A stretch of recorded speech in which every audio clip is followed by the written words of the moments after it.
Good morning to you all. Myself Shreyasana, and today we will continue on our previous topic of science, which was nutrition in plants.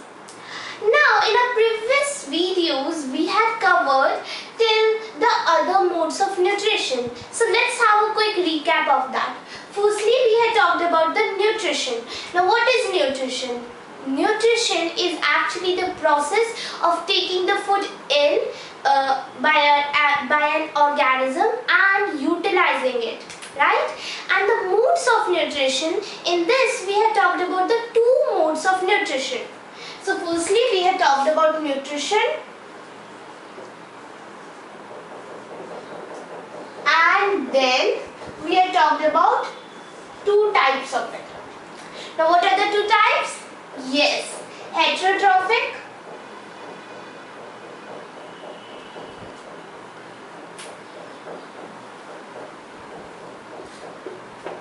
and autotrophic.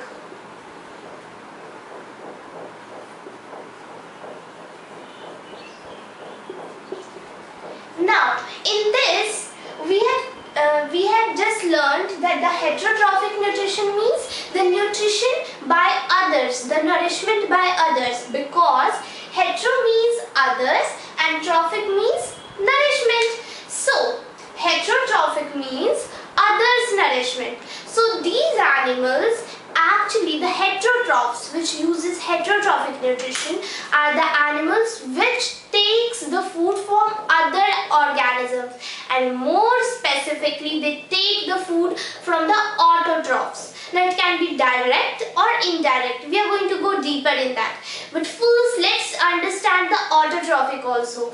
So auto means self and trophic, as we all know, nourishment. So autotrophic nutrition means self-nourishment. So we have taken an example. Autotrophs are plants and heterotrophs are animals. But we had also seen that there are some plants which are heterotrophs, and in that we had covered about the parasites. Also, we had talked about the photosynthesis, which is actually the process of making of food by the plants or by the autotrophs. Then we had just seen some fun facts. What were they? Yes, that about the cactus. It makes the food in its stem, no, unlike the other plants. And then we had covered about the other modes of nutrition, in which we had talked about the parasites, and we had taken some examples like Cuscuta and Indian pipe. Now today we are going to start with the saprotrophs. Now saprotrophs is nothing but the subdivision of heterotrophs. So heterotrophic nutrition, in this there is saprophytic nutrition, and the one who uses this are actually known as saprotrophs. That can be saprophytic or saprotrophic. Then in this, actually it means taking the food without damaging the host. For example, in the parasite we had seen that the parasites damages or harms the host, but in the saprophytic nutrition what happens is that these saprotrophs do not harm the host or do not harm the animal or the plant they are taking the nutrition from. For example, the mushrooms. So what does the mushroom do? When there is the dead and decaying matter, they feed on that, right? So saprophytic nutrition is actually the nutrition in which an organism takes the nutrition from the dead and decaying matter. Now the example could be the fungi, right? In which there is the mushroom as one of them, and then we have the plant nutrients. Now in this we will cover a very interesting thing. Now earlier we have seen that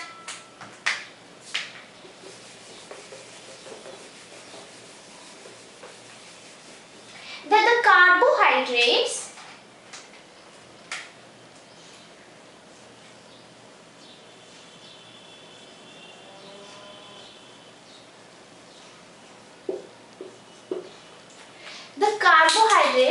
so what are they made up of? They are made up of carbon, hydrogen and oxygen, right? And we had seen that how plants obtain them, right? Then there is proteins.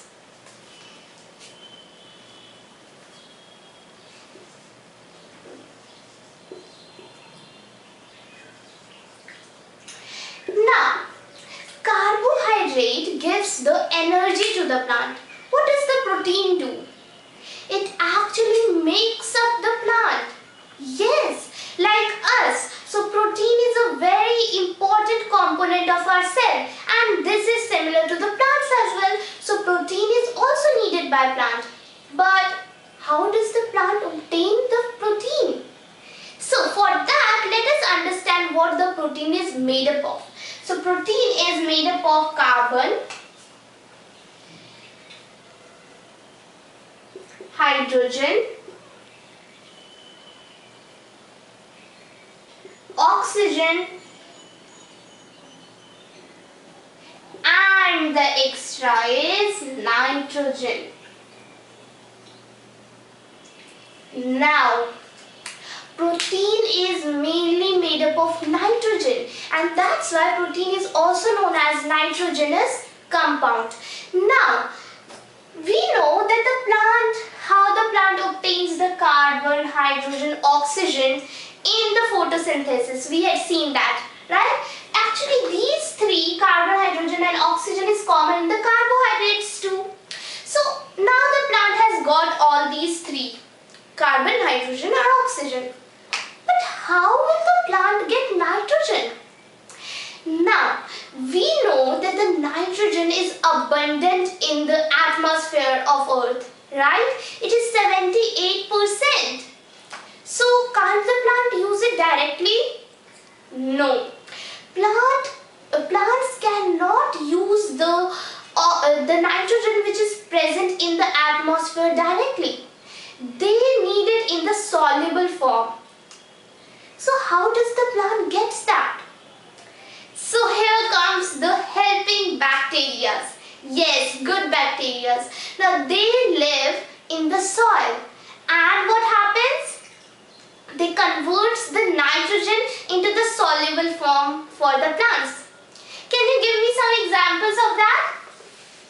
Yes, there are, like the rhizobium.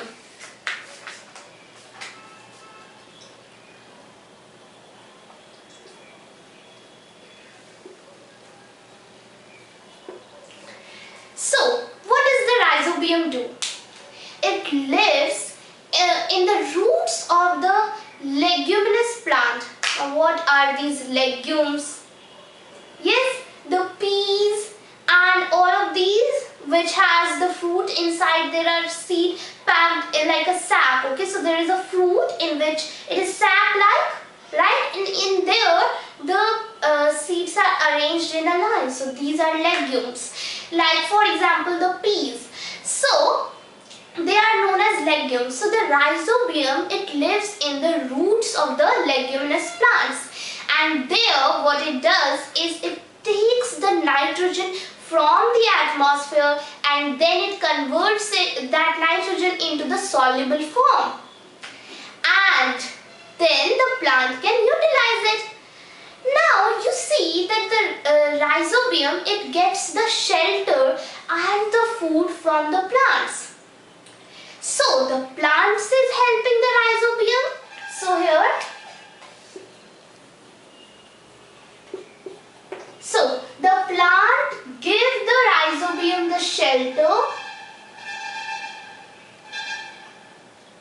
and the food, and also rhizobium gives the plant very important nitrogen. Do you see the relationship? rhizobium is helping the plant and the plant is also helping the rhizobium. What is this called? Symbiotic relationship. So this is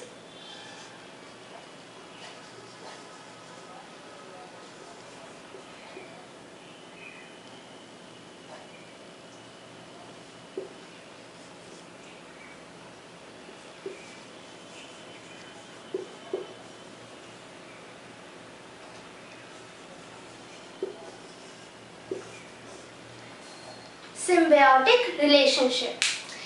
Now, this is one of the examples. The other example could be the lichens. Now, these lichens, they have the algae part and the fungal part. And yes, again. So, what happens? The algae part, the algae gives the food to the fungus there, and the fungus provides the shelter. So there are so many examples of the symbiotic relationship. But in the case of parasites, there is no symbiotic relationship because the parasites are harming the host plant or the animals, right? So we have seen what the symbiotic relationship is. Now we are also seeing that the rhizobium, it makes the nitrogen in the atmosphere in its soluble form that the plants can utilize. Now this process is known as nitrogen fixation. That means nitrogen fixation is the process in which the nitrogen from the atmosphere gets converted into the soluble form that the plants can utilize. Now it can be done naturally too without the help of bacteria. It is the thunderstorm.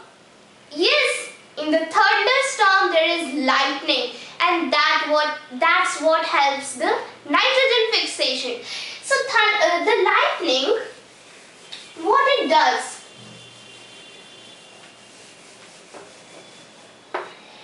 So when there is lightning, so the nitrogen molecule, so it has 2 nitrogen atoms like this, and then the lightning strikes. So when there is lightning, what it does? It breaks this bond and these 2 atoms are separated, and now these are in the soluble form which the plants can utilize. This is one way of nitrogen fixation. There is also, as I had already told you, by the bacteria. Now there is not only one bacteria like rhizobium. There are so many other bacteria which helps in the nitrogen fixation. And if there is the lack of bacteria, so what does the farmers do? What does we do? Yes, we add the fertilizers which are rich in nitrogen.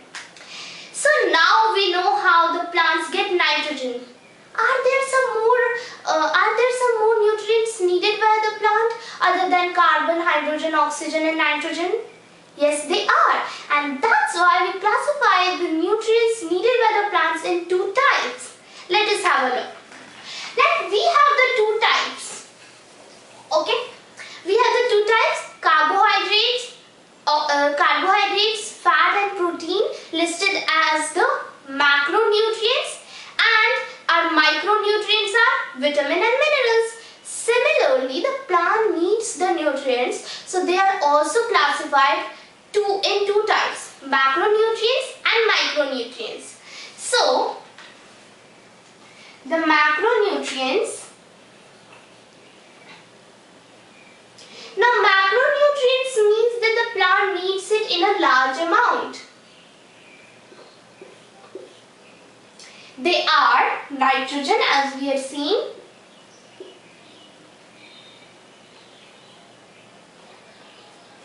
then there is phosphorus, and then there is potassium.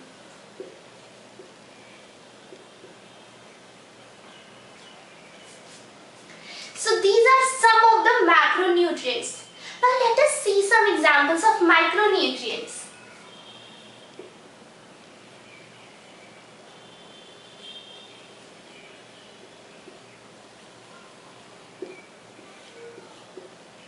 So the micronutrients are like chlorine.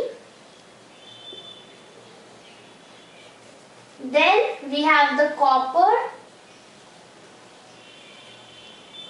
Then we have iron. And then we have molybdenum.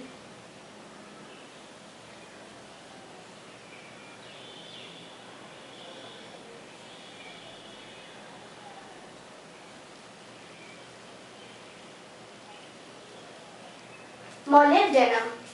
So there are some examples of micronutrients like chlorine, copper, iron and molybdenum.